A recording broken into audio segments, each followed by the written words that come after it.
નમસ્કાર મિત્રો, આજે આપણે જૈવ નાઇટ્રોજન સ્થાપનનો અભ્યાસ કરીશું। જૈવ નાઇટ્રોજન સ્થાપન એટલે શું? તો સજીવો દ્વારા નાઇટ્રોજનનું એમોનિયામાં રિડક્શન થવાની પ્રક્રિયા। સજીવો દ્વારા નાઇટ્રોજનનું એમોનિયામાં રિડક્શન થવાની પ્રક્રિયા એટલે જૈવ નાઇટ્રોજન સ્થાપન। અહીંયા નાઇટ્રોજનનું રિડક્શન સજીવ દ્વારા થયું માટે એને જૈવ નાઇટ્રોજન સ્થાપન કહેવાય। આપણે જોયું કે વાતાવરણમાં પ્રચુર માત્રામાં નાઇટ્રોજન રહેલો છે, પણ અમુક સજીવો આ નાઇટ્રોજનનો ડાયરેક્ટ ઉપયોગ કરી શકે છે, જેવા કે આદિકોષ કેન્દ્રી સજીવો। આદિકોષ કેન્દ્રી જાતિના સજીવો છે ને આ નાઇટ્રોજનનો ડાયરેક્ટ ઉપયોગ કરે છે અને એનું સ્થાપન કરાવે છે। દાખલા તરીકે બેક્ટેરિયા અને સાયનોબેક્ટેરિયા જેવા આદિકોષ કેન્દ્રી સજીવો વાતાવરણના નાઇટ્રોજનનું રિડક્શન કરીને એનું એમોનિયામાં રૂપાંતરણ કરે છે। આ બેક્ટેરિયા પણ વળી પાછા બે પ્રકારના છે હો, મુક્તજીવી અને સહજીવી। કેટલાક બેક્ટેરિયા મુક્તજીવી અવસ્થામાં નાઇટ્રોજન સ્થાપન કરે છે, તો કેટલાક બેક્ટેરિયા સહજીવી અવસ્થામાં નાઇટ્રોજન સ્થાપન કરે છે। આ મુક્તજીવી બેક્ટેરિયા પણ ઘણી વખત જારક પરિસ્થિતિમાં નાઇટ્રોજન સ્થાપન કરે તો ઘણી વખત અજારક પરિસ્થિતિમાં નાઇટ્રોજન સ્થાપન કરે। દાખલા તરીકે એઝિટોબેક્ટર અને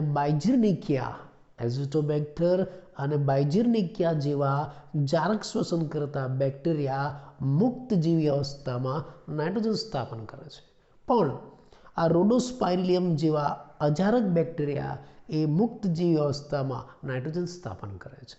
તો આમ આ નાઇટ્રોજન સ્થાપન આ મુક્તજીવી જારક અને અજારક બેક્ટેરિયા દ્વારા પણ થઈ શકે છે। એ સિવાય કેટલાક રાઇઝોબિયમ અને ફ્રેન્કિયા જેવા જે બેક્ટેરિયા છે એ વનસ્પતિમાં સહજીવન પસાર કરીને નાઇટ્રોજન સ્થાપન કરે છે। અને આ બેસિલસ જેવા જે બેક્ટેરિયા છે ને એ તો જારક અને અજારક બંને પરિસ્થિતિમાં રહી શકે છે, હા, પણ નાઇટ્રોજન સ્થાપન તો અજારક પરિસ્થિતિમાં કરે છે। એ સિવાય આ નોસ્ટોક અને એનાબીના જેવા જે સાયનોબેક્ટેરિયા છે એ જલજ વસવાટમાં નાઇટ્રોજન સ્થાપન કરે છે, અને એટલે જ એમ કહેવાય છે જલજ જૈવ નાઇટ્રોજન સ્થાપક કયા? તો એનો જવાબ શું આવશે? નોસ્ટોક અને એનાબીના। નામ યાદ રહેશે, નોસ્ટોક એનાબીના। કોના બીના? એનાબીના। એનાબીના શું નથી? સ્ટોક નથી, નોસ્ટોક એનાબીના। તો અહીંયા આવા કેટલાક આદિકોષ કેન્દ્રી સજીવો વાતાવરણના નાઇટ્રોજનનો ડાયરેક્ટ ઉપયોગ કરે છે અને એનું એમોનિયામાં રિડક્શન કરે છે, જેને આપણે જૈવ નાઇટ્રોજન સ્થાપન કહીશું। ચાલો આમાંથી આપણે આ રાઇઝોબિયમ બેક્ટેરિયા દ્વારા નાઇટ્રોજન સ્થાપનનો અભ્યાસ કરીએ કે ભાઈ આ રાઇઝોબિયમ બેક્ટેરિયા કેવી રીતે નાઇટ્રોજન સ્થાપન કરાવે છે, આપણે એને ક્રમશઃ ભણીએ। તો સૌથી પહેલાં આ જે રાઇઝોબિયમ બેક્ટેરિયા છે ને એ આલ્ફાલ્ફા, સ્વીટ ક્લોવર, વટાણા, મસૂર, બગીચાના વટાણા, બ્રોડ બીન્સ અને ક્લોર બીન્સ જેવી જે સિમ્બી કુળની વનસ્પતિ છે એના મૂળની અંદર મૂળગંડિકાનું નિર્માણ કરીને નાઇટ્રોજન સ્થાપન કરે છે। આ રાઇઝોબિયમ બેક્ટેરિયા આલ્ફાલ્ફા, સ્વીટ ક્લોવર, વટાણા, મસૂર, બગીચાના વટાણા, બ્રોડ બીન્સ, ક્લોરોબીન્સ જેવા સિમ્બી કુળની જે વનસ્પતિઓ છે એના મૂળમાં મૂળગંડિકાનું નિર્માણ કરીને નાઇટ્રોજન સ્થાપન કરે છે। તો પહેલો પ્રશ્ન કે ભાઈ આ રાઇઝોબિયમ બેક્ટેરિયા આ સિમ્બી કુળની વનસ્પતિના મૂળમાં મૂળગંડિકાનું નિર્માણ કેવી રીતે કરે, આપણે એનો અભ્યાસ કરીએ। અલગથી તમને આ ટૂંકનોંધ પણ પૂછાય, સિમ્બી કુળની વનસ્પતિમાં મૂળગંડિકાનું નિર્માણ કેવી રીતે થાય? તો અહીંયા આકૃતિમાં મેં તમને મૂળનો એક ભાગ બતાવ્યો છે।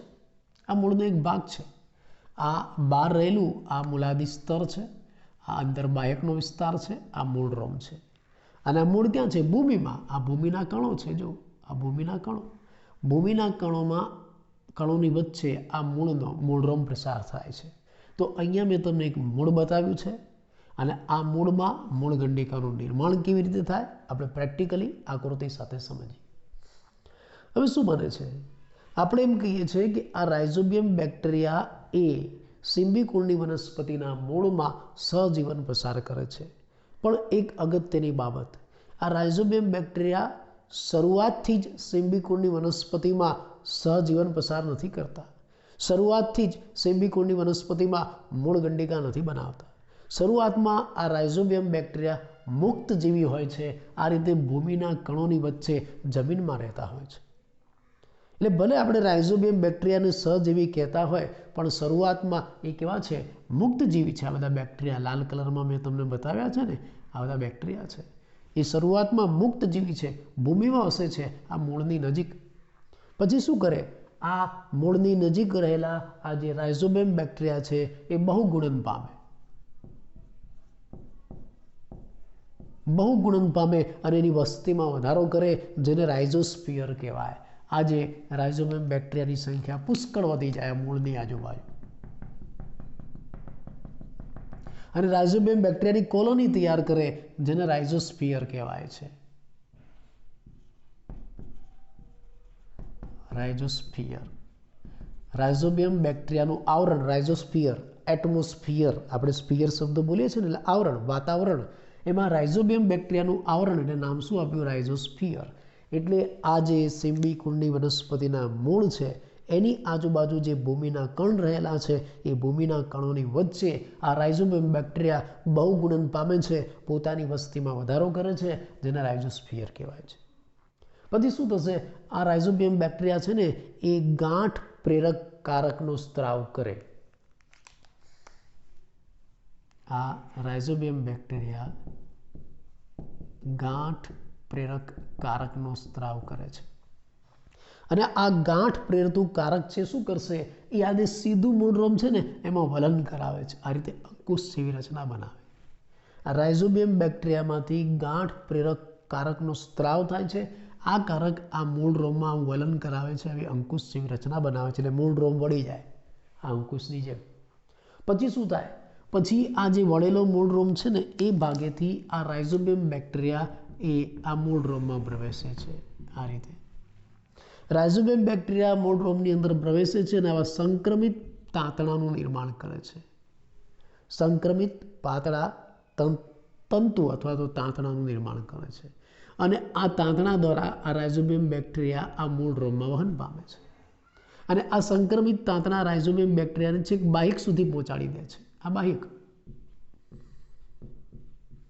એટલે હવે આ સંક્રમિત તાંતણાની મદદથી આ જે રાઇઝોબિયમ બેક્ટેરિયા છે એ ક્યાં પહોંચી ગયા? મૂળના બાહ્યકમાં પહોંચી ગયા. અને બાહ્યકમાં આ રાઇઝોબિયમ બેક્ટેરિયા છે બાહ્યકના કોષોને ચેપ લગાડે છે. એટલે બાહ્યકના કોષોમાં ઝડપથી કોષ વિભાજન થાય છે, વૃદ્ધિ થાય છે, કોષોની સંખ્યા વધે છે, અને કોષો છે આ રીતે વિશિષ્ટ પ્રકારે વિભેદન પામીને મોટી સંખ્યામાં ઉપસેલી રચના બનાવે છે. આ રહ્યા. અને એ ઉપસેલી રચનાને આપણે શું કહીશું? મૂળ ગંડિકા. એટલે પહેલા આવી મૂળ ગંડિકા હોતી નથી, પછી બને છે મૂળ ગંડિકા. અને કોણ બનાવે છે? આ રાઇઝોબિયમ બેક્ટેરિયા. તમે આવી મૂળ ગંડિકા છે ને સિમ્બિકુળની વનસ્પતિમાં જોઈ શકો. સિમ્બિકુળની વનસ્પતિમાં પુષ્પ સર્જન થવાનું હોય ને એ પહેલાં એના મૂળ તંત્રને બહાર કાઢવાનું, તેમાં તમે આવી મૂળ ગંડિકા જોઈ શકો છો. આવી મૂળ ગંડિકા ખાલી સિમ્બિકુળની વનસ્પતિમાં જ બને છે એવું નથી. ફ્રેન્કિયા છે ને એ સિમ્બિકુળ સિવાયની વનસ્પતિમાં પણ મૂળ ગંડિકા બનાવે છે. એટલે ફ્રેન્કિયા આ પણ બેક્ટેરિયા છે, એ પણ સહજીવી છે, અને એ પણ આ રીતે મૂળ ગંડિકા બનાવે છે, પણ સિમ્બિકુળ સિવાયની વનસ્પતિમાં. એટલે સિમ્બિકુળ સિવાયની વનસ્પતિમાં મૂળ ગંડિકાનું નિર્માણ કોણ કરે છે? આ ફ્રેન્કિયા. અને સિમ્બિકુળમાં મૂળ ગંડિકાનું નિર્માણ કોણ કરે છે? આ રાઇઝોબિયમ. તો આ રીતે સિમ્બિકુળની વનસ્પતિમાં આવી મૂળ ગંડિકાનું નિર્માણ થઈ ગયું. સમજાયું? તમને પ્રશ્ન સ્વરૂપે પૂછાય, આ આકૃતિ પરથી MCQ પણ પૂછાય. સિમ્બિકુળની વનસ્પતિમાં મૂળ ગંડિકાનું નિર્માણ. ફરી એકવાર આપણે જોઈ લઈએ કે રાઇઝોબિયમ બેક્ટેરિયા શરૂઆતમાં ભૂમિમાં મુક્ત સ્વરૂપે છે, સહજીવી નથી, અને મૂળની આજુબાજુ જમીનમાં રહેલા છે, ભૂમિના કણોની વચ્ચે. પછી એ રાઇઝોબિયમ બેક્ટેરિયા છે એનું બહુગુણન થાય છે, એની સંખ્યામાં વધારો થાય, એની કોલોની વસાહત બને, જેને આપણે રાઇઝોસ્ફિયર કહીશું.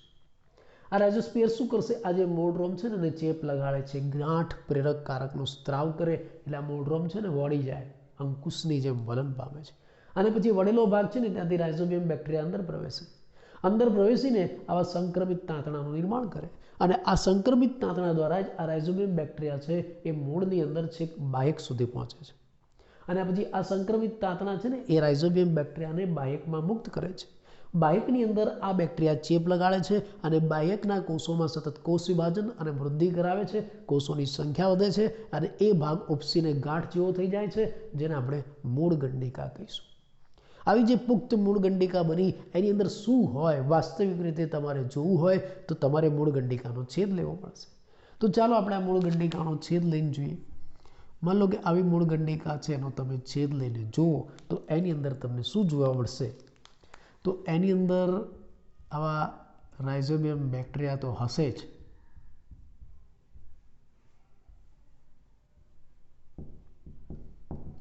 આ બેક્ટેરિયા તો હોય જ છે, પણ આ ઉપરાંત કેન્દ્ર ભાગે તમને આવો ગુલાબી રંગનો પ્રદેશ દેખાશે, લાલ અથવા તો ગુલાબી રંગનો પ્રદેશ. તમે મૂળ ગંડિકાનો છેદ લો તો એમાં તમને આવા બેક્ટેરિયા જોવા મળે છે, પ્લસ કેન્દ્ર ભાગે આવો લાલ અથવા તો ગુલાબી રંગનો પ્રદેશ દેખાય છે. આ લાલ અને ગુલાબી રંગના પ્રદેશમાં શું છે? આ લાલ અથવા તો ગુલાબી રંગના પ્રદેશમાં લેગ હિમોગ્લોબિન છે. એલબી ટૂંકમાં એવું એને કહેવાય, લેગ હિમોગ્લોબિન, લેગ્યુમિનસ હિમોગ્લોબિન એવું પણ એને કહેવાય છે. એટલે આ જે મૂળ ગંડિકા છે એની અંદર રાઇઝોબિયમ બેક્ટેરિયા પણ હોય છે ને વત્તા બીજું શું હોય છે? Leghemoglobin, leguminous haemoglobin.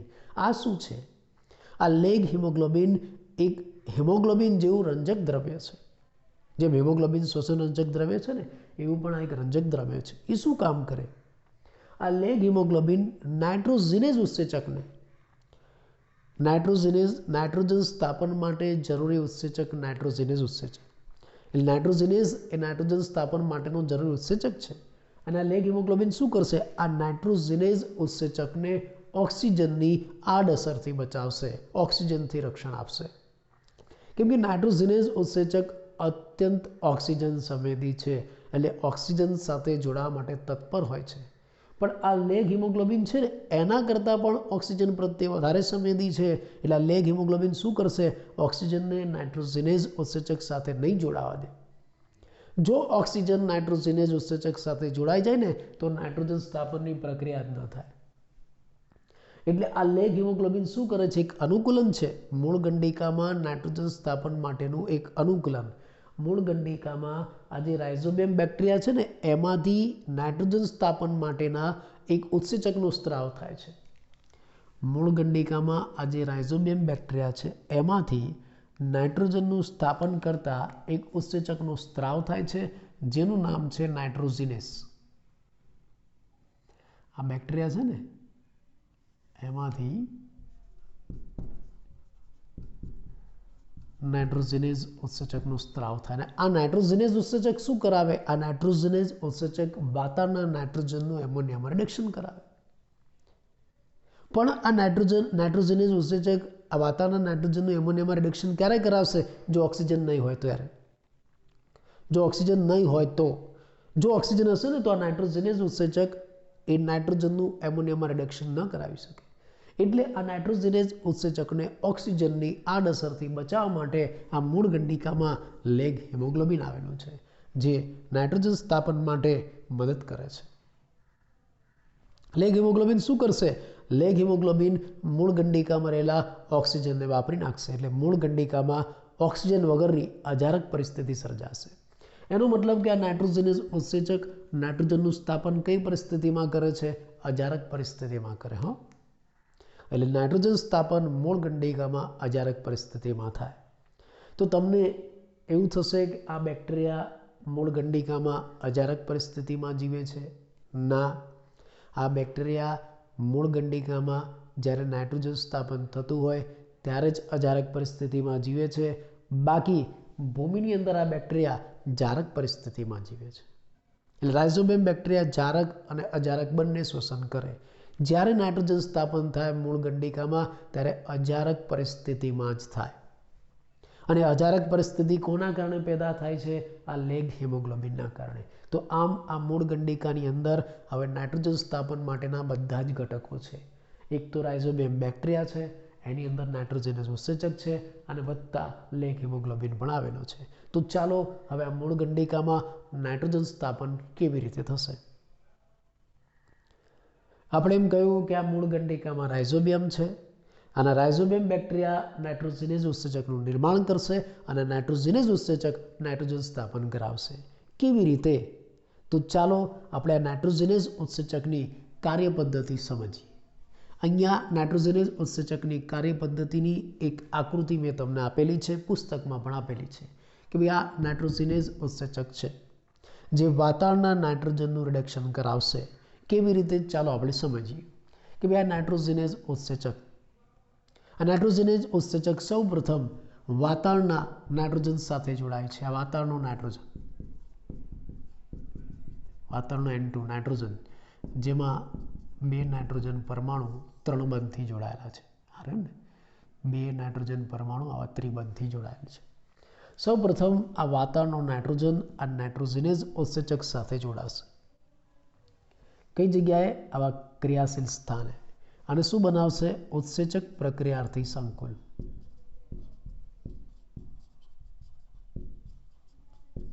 ચલો અહીંયા ઉત્સેચક પ્રક્રિયાર્થી સંકુલ બની ગયું. સૌ પ્રથમ વાતાવરણનો નાઇટ્રોજન નાઇટ્રોજિનેઝ ઉત્સેચક સાથે જોડાય છે, ઉત્સેચક પ્રક્રિયાર્થી સંકુલ બને છે, એટલે રિડક્શન પ્રક્રિયાની શરૂઆત થાય છે. આ રિડક્શનની પ્રક્રિયા 1, 2 અને 3 તબક્કે થાય છે અને 3 તબક્કે 2H+ ઉમેરાય છે. પહેલા તબક્કે H+2H+ ઉમેરાય એટલે NH ડબલ બોન્ડ NH નું નિર્માણ થાય. બીજા તબક્કે 2H+ ઉમેરાય એટલે NH2 સિંગલ બોન્ડ NH2 નું નિર્માણ થાય. આ બધી પ્રક્રિયા ક્યાં થશે? ઉત્સેચકમાં રહેલા ક્રિયાશીલ સ્થાને થશે કે જ્યાં આ પ્રક્રિયક જોડાયેલો છે.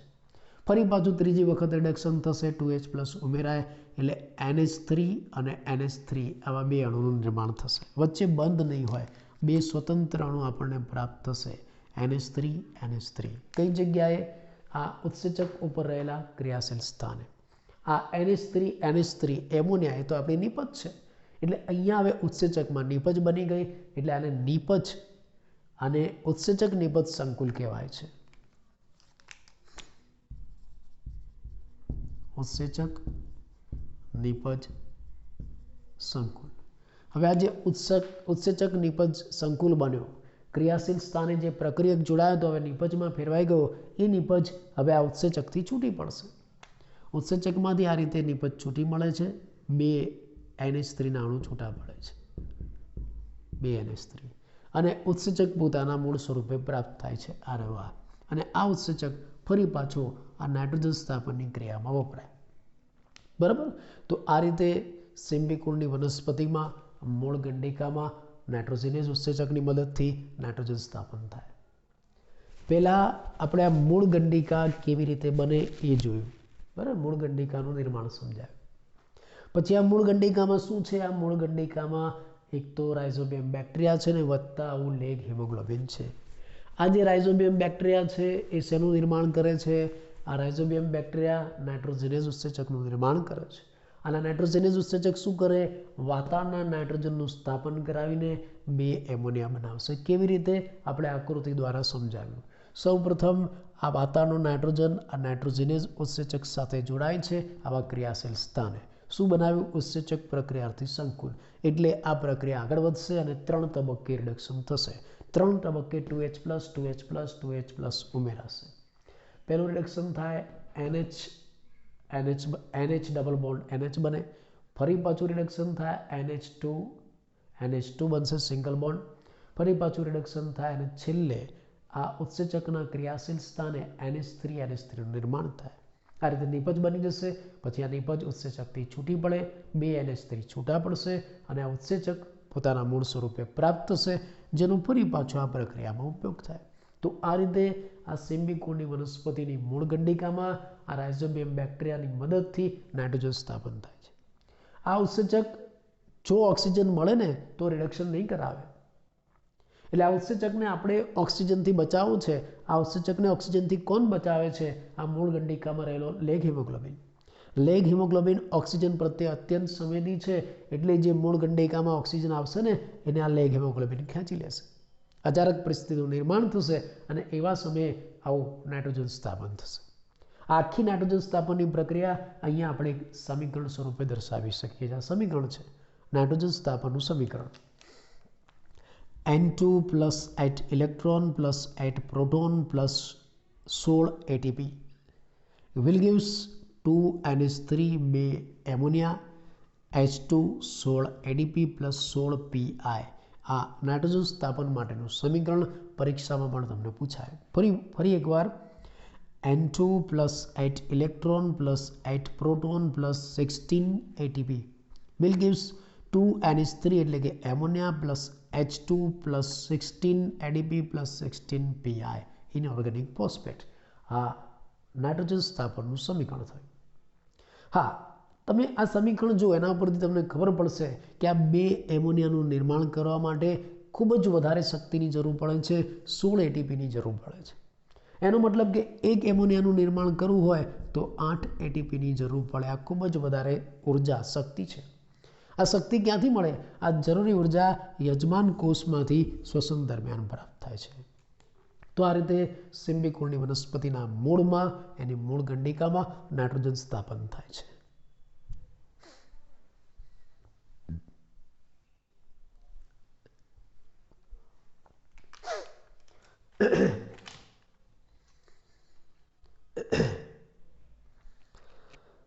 ફરી એકવાર આપણે આ જીવ નાઇટ્રોજન સ્થાપન ટૂંકમાં કહી દઈએ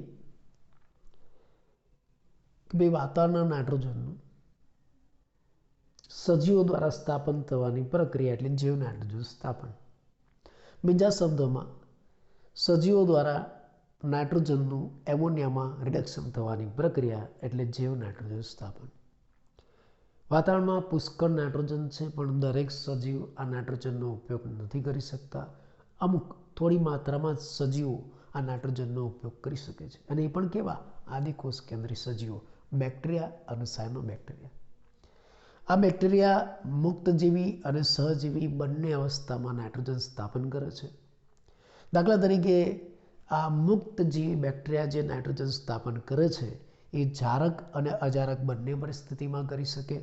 એઝિટોબેક્ટર અને બાઇજર્નિકિયા જેવા બેક્ટેરિયા જારક પરિસ્થિતિમાં મુક્તજીવી અવસ્થામાં નાઇટ્રોજન સ્થાપન કરે છે, જ્યારે રોડોસ્પાયરિલિયમ જેવા અજારક બેક્ટેરિયા મુક્તજીવી પરિસ્થિતિમાં નાઇટ્રોજન સ્થાપન કરે છે.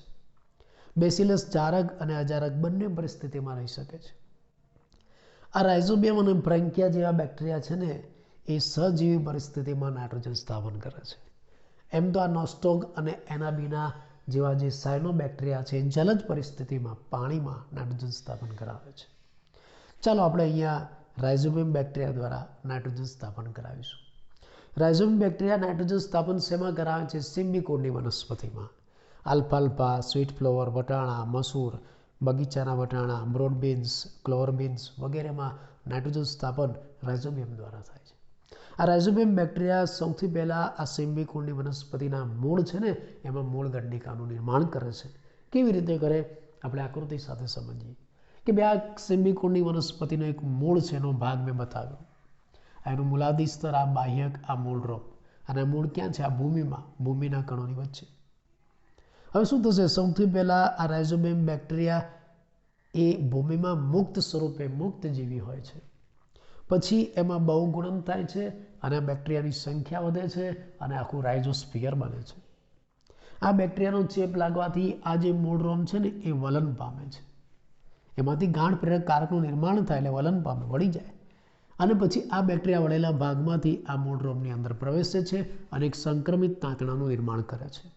આ સંક્રમિત તાંતણાની મદદથી આ જે રાઇઝોબિયમ બેક્ટેરિયા છે એ મૂળના બાહ્યકમાં મુક્ત થાય છે અને મૂળના બાહ્યકના કોષો છે એને ચેપી બનાવે છે અને મૂળના બાહ્યકના કોષોમાં સતત કોષ વિભાજન અને વૃદ્ધિ થાય છે અને આવી ગાંઠનું નિર્માણ થાય છે, જેને મૂળ ગંડિકા કહેવાય છે. આ મૂળ ગંડિકામાં શું છે તમારે જાણવું હોય તો એ ગાંઠનો છેદ લેવો પડે. તમે છેદ લઈને જોશો તો એમાં એક તો આવા રાઇઝોબિયમ બેક્ટેરિયા છે અને વત્તા કેન્દ્ર ભાગે આવો લાલ રંગનો પ્રદેશ દેખાશે, જેમાં શું છે? લેગ હિમોગ્લોબિન છે. આ રાઇઝોબિયમ બેક્ટેરિયા છે ને એમાંથી નાઇટ્રોજિનેઝ નામના ઉત્સેચકનો સ્ત્રાવ થાય અને નાઇટ્રોજિનેઝ ઉત્સેચક શું કરાવે? વાતાવરણના નાઇટ્રોજનનું સ્થાપન કરાવે અને એમોનિયામાં ફેરવે. પણ એક શરત, આ નાઇટ્રોજન સ્થાપન ક્યારે કરાવશે? ઓક્સિજન નહીં હોય ત્યારે. પણ આ નાઇટ્રોજિનેઝ ઉત્સેચક ઓક્સિજન પ્રત્યે સંવેદી છે એટલે જો ઓક્સિજન હશે ને તો નાઇટ્રોજનસ ઉત્સેચક ઓક્સિજન સાથે જોડાઈ જશે તો નાઇટ્રોજન સ્થાપન નહીં થાય. આ નાઇટ્રોજનસ ઉત્સેચકને ઓક્સિજનની આડઅસરથી બચાવવા માટે આ મૂળ ગંડિકામાં લેગ હિમોગ્લોબિન આવેલું છે. આ લેગ હિમોગ્લોબિન શું કરશે? આ નાઇટ્રોજનસ ઉત્સેચક છે અને ઓક્સિજનની આડઅસરથી બચાવશે, પોતે ઓક્સિજન લઈ લેશે. એટલે મૂળ ગંડિકામાં અજારક પરિસ્થિતિનું નિર્માણ થશે ત્યારે આ નાઇટ્રોજનસ ઉત્સેચક સક્રિય થશે અને વાતાવરણના નાઇટ્રોજનનું સ્થાપન કરાવશે. કેવી રીતે? તો આપણે આ ઉત્સેચકની ક્રિયાવિધિની એક આકૃતિ બતાવી કે ભાઈ આ નાઇટ્રોજનસ ઉત્સેચક અજારક પરિસ્થિતિમાં આ વાતાવરણના નાઇટ્રોજન સાથે જોડાય છે અને ઉત્સેચક પ્રક્રિયાથી સંકુલ બનાવે છે. ઉત્સેચક પ્રક્રિયાથી સંકુલ બને એટલે આ સંકુલ છે સક્રિય થાય અને રિડક્શન પ્રક્રિયાની શરૂઆત થાય. મુખ્ય 3 તબક્કામાં રિડક્શન થાય, 3 સ્થાને 2H ઉમેરાય છે અને છેલ્લે આવા NH3નું નિર્માણ થાય. પહેલું રિડક્શન થાય એટલે NH ડબલ બોન્ડ NH બને. બીજું રિડક્શન થાય એટલે NH2 સિંગલ બોન્ડ NH2 બને. ત્રીજું રિડક્શન થાય એટલે NH3 પ્લસ NH3 બે એમોનિયા બની જાય. નિપજનું નિર્માણ થઈ ગયું અને પછી આ નિપજ ઉત્સેચકથી છૂટી પડી જાય, બે એમોનિયા. ઉત્સેચક પોતાના મૂળ સ્વરૂપે પ્રાપ્ત થાય એનો ફરી પાછો ઉપયોગ થાય. આખી નાઇટ્રોજન સ્થાપનની પ્રક્રિયાને આપણે એક સમીકરણ સ્વરૂપે દર્શાવી શકીએ. N2 plus 8 electron 8 proton plus 16 ATP will gives 2 NH3 plus H2 16 ADP plus 16 Pi. આ સમીકરણ ઉપરથી તમે જોઈ શકો છો કે ભાઈ બે એમોનિયાના નિર્માણ કરવા માટે આ પ્રક્રિયામાં પુષ્કળ શક્તિ વપરાય છે, 16 ATP વપરાય છે. એક એમોનિયાના નિર્માણ માટે 8 ATP. આટલા બધા ATP, આટલી બધી ઉર્જા ક્યાંથી મળશે? આ જરૂરી ઉર્જા યજમાન કોષોના શ્વસનમાંથી પ્રાપ્ત થાય છે. આમ સિમ્બિકુળની વનસ્પતિ છે એમાં રહેલી મૂળ ગંડિકામાં આ રીતે નાઇટ્રોજન સ્થાપન થાય છે. ફ્રેન્કિયા પણ આ રીતે નાઇટ્રોજન સ્થાપન કરાવે છે, પણ સિમ્બિકુળ સિવાયની વનસ્પતિમાં અને મૂળ ગંડિકાનું નિર્માણ કરે છે પણ સિમ્બિકુળ સિવાયની વનસ્પતિમાં. તો આ રીતે મૂળની અંદર એમોનિયાનું નિર્માણ થઈ ગયું અને પછી મૂળમાં આ જે એમોનિયા બન્યું એનું આગળ શું થશે આપણે આગળના લેક્ચરમાં અભ્યાસ કરીશું.